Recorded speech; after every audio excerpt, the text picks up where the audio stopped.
शंकरगढ़ बाजार से एक दर्दनाक घटना सामने आई है, जहां पर एक दिन पहले अपहृत किए गए व्यापारी के बेटे का जंगल में खून से लथपथ शव मिला है। दरअसल रात 8:30 पर पुष्पराज के मोबाइल फोन पर कि अपहरणकर्ताओं ने कहा था कि तुम्हारा बेटा शुभ उनके कब्जे में है, 15 लाख रुपए लेकर ढबोर के जंगल में चुपचाप जाओ, पुलिस को बताया तो गोली मार देंगे।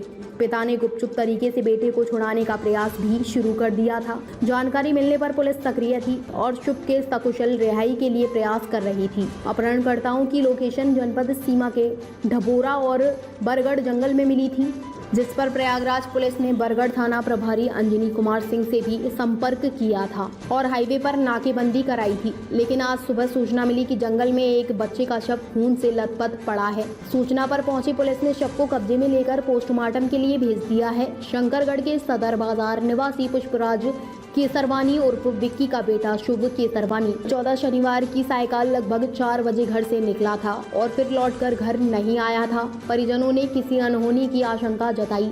मामले की जानकारी स्थानीय पुलिस को दी, लेकिन बेटे का कहीं कोई सुराग नहीं लगा। इसी बीच पिता के मोबाइल फोन पर एक अज्ञात नंबर से फोन आता है, जिसमें 15 लाख की डिमांड की गई और पुलिस को बताने पर बेटे सहित हत्या की धमकी दी गई थी। जिसके बाद प्रथम दृश्य किशोर की हत्या पत्थर से कूचकर की गई है। उसके चेहरे और सिर पर चोट के निशान हैं। शव को पोस्टमार्टम के लिए भेजा गया है। रिपोर्ट आने पर और स्थिति स्पष्ट हो पाएगी। हत्या के बाद व्यापारियों में काफी रोष है। मृतक के पिता ने बताया कि शुभ केसवानी कस्बे के विद्यालय में कक्षा 8 में पढ़ता था। एक छोटी बहन भी है। घटना की जानकारी देते हुए प्रयागराज पुलिस कमिश्नर रमित शर्मा ने बताया कि 2 आरोपियों को मुठभेड़ में गिरफ्तार कर लिया गया है।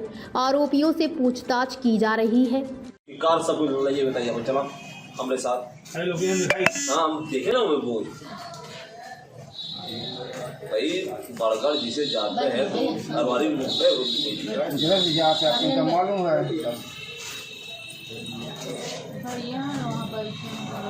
तो उस दिन उसको मौका नहीं मिला तो देर हमारे छोड़ गया घर और ये बताया भी नहीं हमसे कि हम वहाँ गए थे।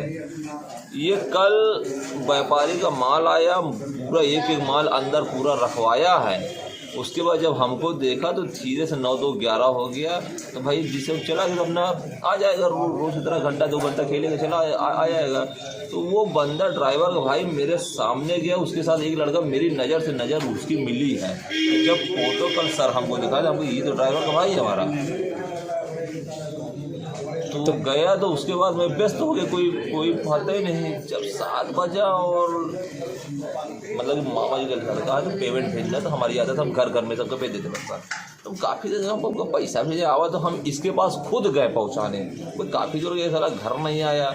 तो मिसेज हमारी फ़ोन की सुबह पता है तो हम बिटिया के पास फ़ोन लगाए कि बेटा थोड़ा देखो कि हाल में कहीं सो तो नहीं रहा है, कहीं पापा हम सगा लेटे कहीं है। और संयोग से एक मित्र का फ़ोन आया, बात हो रही थी तो इसका कि मतलब कि किडनैपर का 3 बार फ़ोन आया।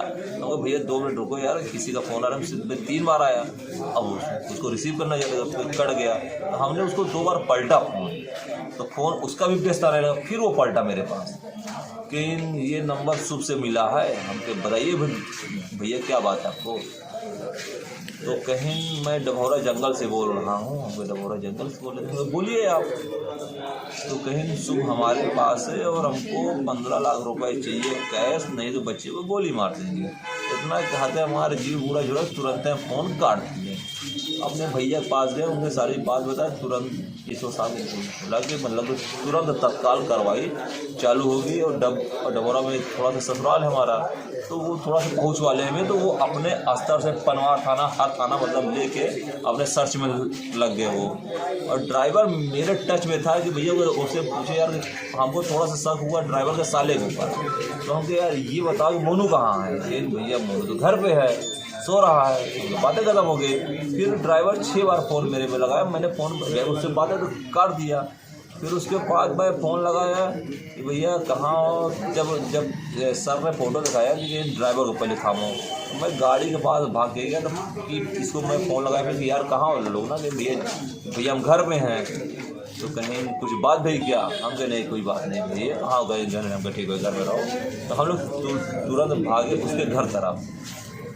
तो फ़ोन वो फिर किया कि यार भैया का बात भाई कुछ बताओ। वो थोड़ा से अपने हिसाब से अब रोवा तरह का सत्यता है वो तो प्रभु जान रहा है। फिर भैया कि का हमको बता कि सुख किसी ने किडनैप ले लिया, पैसा मांग रहा है, गोली मारने की धमकी दे रहा है। बस अगर मैंने उसका भाई का नाम उसको नहीं बताया कि वो इन्वॉल्व है। तो उसके बाद फिर लोग भाग गए। तो एसओ साहब उसको घर से उठा चुके थे, हम लोग डायरेक्ट आ गए संतर में। वो एसओ साहब फिर गए, फिर बातचीत किए। तो किस हालत में मिला आपका बेटा जंगल में? सुबह आज मिला। किस हालत में? मरा हुआ मिला। तो गोली मारी थी कि गला घोट के? पत्थर से। तो उसने गुनाह कबूल कर लिया है ड्राइवर के भाई ने?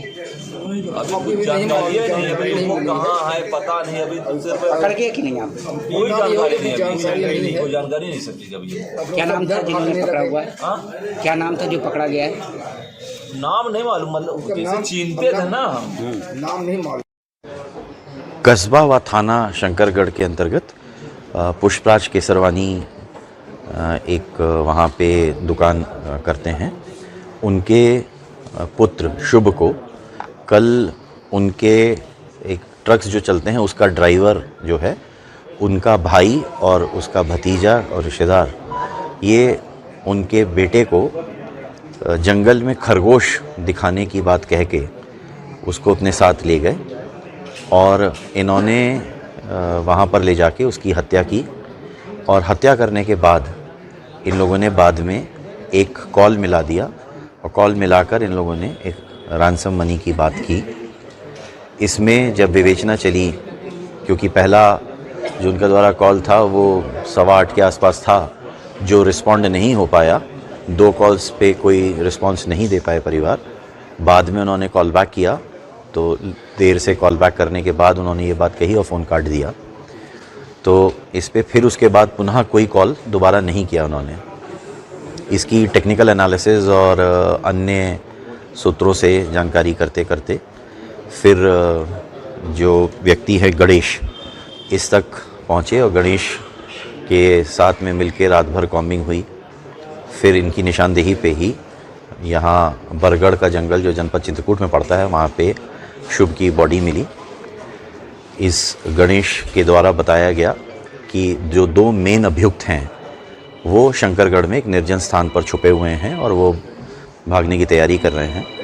पुलिस की टीम्स के द्वारा इस जगह की घेराबंदी की गई और इनको अरेस्ट करने का प्रयास किया गया। इसमें इनके द्वारा पुलिस की टीम्स पे फायरिंग की गई। जवाबी बचावी कार्रवाई में अपने को बचाने की कार्रवाई में पुलिस की टीम्स ने जो फायर किया उसमें इन 2 व्यक्तियों के पैर में गोली लगी है, जिन्हें अस्पताल के लिए रेफ़र किया गया है। मुठभेड़ में एक सिपाही हैं सागर देवरिया शंकरगढ़ थाने के, वो भी चोट लगी है उनके। और इनके पास से 2 पिस्टल्स, 4 कारतूस, बिना नंबर की मोटरसाइकिल और जो फ़ोन इस्तेमाल हुआ है वो रिकवर हुआ है। और विवेचना से संबंधित अन्य कुछ चीज़ें रिकवर हुई हैं, जैसे जो शर्ट इन्होंने यूज़ की थी और उसको धोने का प्रयास किया वो शर्ट, अन्य कई विवेचना से संबंधित अन्य चीज़ें इनके पास से रिकवर हुई हैं। इसमें अभी इनको उपचार के लिए अस्पताल रेफ़र किया गया है और अभी गहन विवेचना इस संबंध में की जा रही है कि इनके द्वारा जो है वो क्या दुर्भावना थी, क्या मन में दुर्भावना थी।